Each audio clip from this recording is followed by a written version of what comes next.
मात्र त्यांनी जर स्पष्टीकरण नाही केलं, त्याचं स्पष्ट भूमिका किंवा त्यांनी अटी शर्ती नाही आहेत, सुलभता आहे त्याच्यामध्ये असं जर मानलं तर ठीक, जर नाही मानलं मग मात्र त्याची घोषणा करून उपयोग नाही. कारण घोषणा केली पण त्याची अंमलबजावणीच केली नाही, म्हणजे एखादी गोष्ट आम्हाला दिली पण त्याचा लाभच होणार नाही, मग त्या घोषणेचा काय अर्थ राहणार नाही. नाविलाजानं 23ला पुढच्या आंदोलनाची घोषणा करावी लागेल. मराठ्यांच्या शासकीय नोंदी सापडल्यात ओबीसी आरक्षणात असलेल्या. मराठा आणि कुणबी एकच हे सिद्ध झालं. ते कायदा पारित करा, आता फक्त शासन निर्णय करा. पटलावर तर तुम्ही घेतलंच. तिन्ही कायदेमंडळ ॲक्टिव्ह आहेत, विधानसभा सुरू आहे, मग कशासाठी तुम्ही विनाकारण वेळ काढायचा किंवा वेळ वाढवायचा आहे तुम्हाला? तरी तो निरोप काय आहे आणि यापुढची रणनीती कशी असणार आहे? काय निरोप नाही आहे, परंतु काल जो निर्णय अपेक्षित होता तो घेतला आहे, त्यात दुमत नाही. जे 4 शब्द तज्ज्ञांना कागदावरती लिहून घेतले होते त्यातले 2 आले, 2 राहिलेत. तर ते विसरून राहिले, त्याच्यात नाराजी असण्याची आवश्यकता नाही असं आमचं वैयक्तिक मत आहे. आणि ते विसरून राहिले असते, परंतु जे घ्यायला पाहिजे होती घेतली. मुख्यमंत्री साहेबांनी पटलावरती सांगितलं विधानसभेच्या की ज्याची नोंद मिळाली ती नोंद 1967च्या अगोदरची ती नोंद परिवारता येणार, त्याचे रक्ताचे सोयरे त्यामध्ये येणार आहेत. आमचं एवढंच म्हणणं आहे. आता तुम्ही उल्लेख केलायच आणि 2 शब्द राहिलेत ते त्यामध्ये घ्या, आणि जी नोंद आहे त्याचे रक्ताचे नातेवाईक तुम्ही कसे ग्राह्य धरणार आहेत, रक्ताचे सोयरे. मात्र एवढं फक्त सांगा. म्हणजे तुम्ही काय केलंय, मोठा विषय दिला, एखाद्या घराला मोठा दरवाजा दिलाय पण त्याला साखळीच दिली नाही. मग पहिलं सुद्धा उघडच होतं ते घर, आता जरी दरवाजा लावला तरी कोणी पण येणारे जाणारे, कारण त्याला साखळी कडी कोंडाच नाही. म्हणजे तुम्ही थोडीशी पाचर ठेवली. म्हणजे आम्ही एखादा निर्णय, तुम्ही घोषणा केली, एखादा निर्णय घेतला म्हणजे आनंदाला तो हुरळून जाणारे नाही आहेत. कारण इथून पाठीमागचं असंच आम्हाला घडलेलं आहे. मराठा समाजाला 70 वर्षात विजय जवळ यायचा आणि हुलकाने द्यायचं. ह्यावेळेस असं होणार नाही, कारण समाजाने खूपच घाम गाळला आहे. आता यावेळेस खूप कष्ट, खूप संघर्ष यावेळेस समाजाने केलेला आहे. त्यामुळं तुम्ही फक्त स्पष्ट करा, एवढंच आमचं म्हणणं आहे आता. म्हणजे समाजाचा मार्ग मोकळा होईल आणि सरकारचा पण मोकळा होईल. आणि मला वाटतं ते उद्या किंवा 23च्या 100% करतील.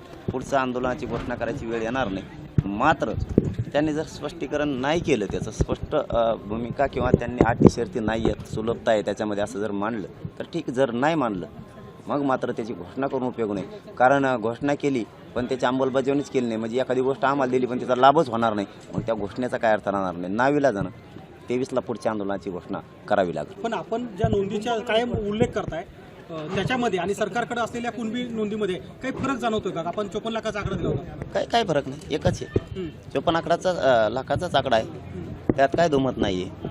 100% नोंदी सगळ्या शासकीय नोंदी आहेत. मराठ्यांना राज्यातल्या सगळ्यांना आरक्षण मिळणार, तर 2 शब्द तेवढे घालायचे ते घालतील. आणि अटी शर्ती नाही आहेत किंवा त्याच्यासाठी तुम्ही काय करणार आहेत, निकष सांगायला लागतील आम्हाला. तुम्ही बॉन्ड घेणार आहेत की शपथपत्र घेणार आहेत, की तुम्ही काय करणार आहेत, का शासन निर्णय करणार आहेत. शासन निर्णय जर तुम्ही केला आणि राज्यातल्या सगळ्या कलेक्टरांना जर आदेश केले तर ते सोपं होईल. नातं दाखवायचं कसं? तुम्ही आम्ही सांगितलेलं नातं मान्य करणार आहात तर ठीक आहे, हरकत नाही. पण करणार नसाल तर मग निकष काय, नातं दाखवणार कसं? मग तर कोणी पण म्हणणार ना मी आहे, असं ती भूमिका स्पष्ट करते. आणि मी समाजाच्या वतीनं रात्री त्यांच्या कानावर टाकले. कोणते शब्द कोणते 2?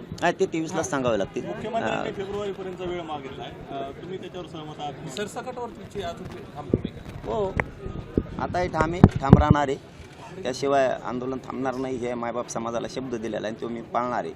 फेब्रुवारीचा वेळ जो मागितला आपला दुसरा प्रश्न आहे ते क्युरिटी पिटिशनचा विषय. म्हणजे अहवाल आला पाहिजे राज्य मागासवर्ग आयोगाचा, त्याच्यासाठीचा तो विषय. आम्ही ते आरक्षण नाकारलेलं नाही आहे, मराठ्यांनी नाकारणारसुद्धा नाही. परंतु त्यात काही किंतु परंतु आहेत. ते आरक्षण NT VJNT सारखं टिकणार आहे का? तर याचं उत्तर माझ्या मतानं नाही आहे. कारण 50%च्या वर जातं आहे आणि इंद्र साहनीचं जजमेंट सांगतं 50%च्या वर नाही टिकू शकत. मग पुन्हा तेच पाडे वाचायला लागते ना आम्हाला. ते टिकणार आहे का? हे तर क्युरिटी पिटिशन तर याच आंदोलनामुळं दाखल झालेली आहे, सरकारनं केलेली. कारण याच मराठा समाजाच्या आंदोलनाच्या रेट्यामुळं टास्क फोर्ससुद्धा निर्माण झालेला आहे. हरीश साळवी साहेबांचे सारखे ज्येष्ठ वकीलसुद्धा सरकारनं दिलेले क्युरिटी पिटिशनचे याच मराठ्यांच्या रेट्यामुळं लागलेले. आम्ही काय ते नाकारत नाही असं नाही, पण ते टिकणार आहे का आमच्या पुढचा प्रश्न आहे. त्यामुळं त्याच्यात खेळ खेळत बसण्यापेक्षा, पुन्हा तेच पाडे वाचित बसण्यापेक्षा मराठ्यांच्या शासकीय नोंदी सापडल्यात ओबीसी आरक्षणात असलेल्या.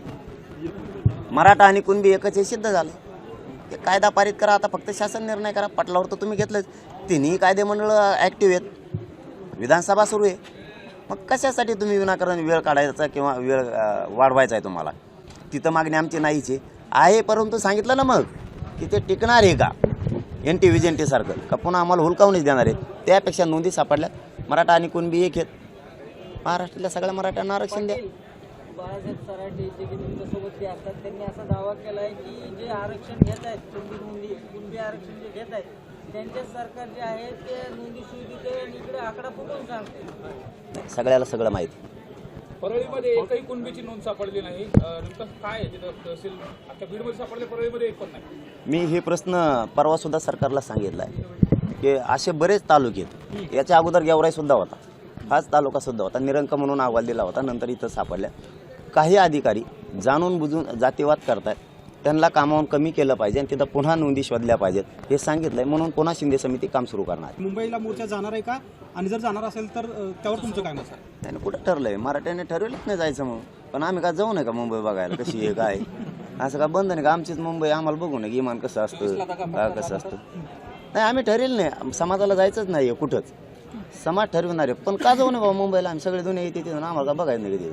बघून येणार बिस्किटाच्या कंपन्या कशा असतात काय. मार्गी लागल्यानंतर शेतकऱ्यासाठी जरांगे पाटील रस्त्यावर उतरणार आहेत. त्या शेतकऱ्याचे खूप प्रश्न आहेत, आत्महत्या देखील होतात. बीड जिल्ह्यामध्ये यावर्षी जवळपास 278 आत्महत्या झाल्या. आम्ही शेतकऱ्याचं पोरग आहे, पण वेळेवरती ते आपण ठरवणार आहेत. मी काय शेतकऱ्यापासून लांब पाळणारा नाही, पण मला थोडी वेगळी सवय आहे. काम करताना मी कधी पण एकच मुद्दा हातात घेतो आणि तो कडीलाच नेऊन घालतो, त्याशिवाय मागं सरकतच नाही. अगोदर मला हे सोयीला लागून द्या, एकदा हे सोयीला लागलं की ते बी मायबाप माझाच आहे शेतकरी, मग का त्याच्यात समजा उतारलोच अरे मग काय आसूड टेस्टसाठी चलो आसूड काय घेतला मग. धन्यवाद.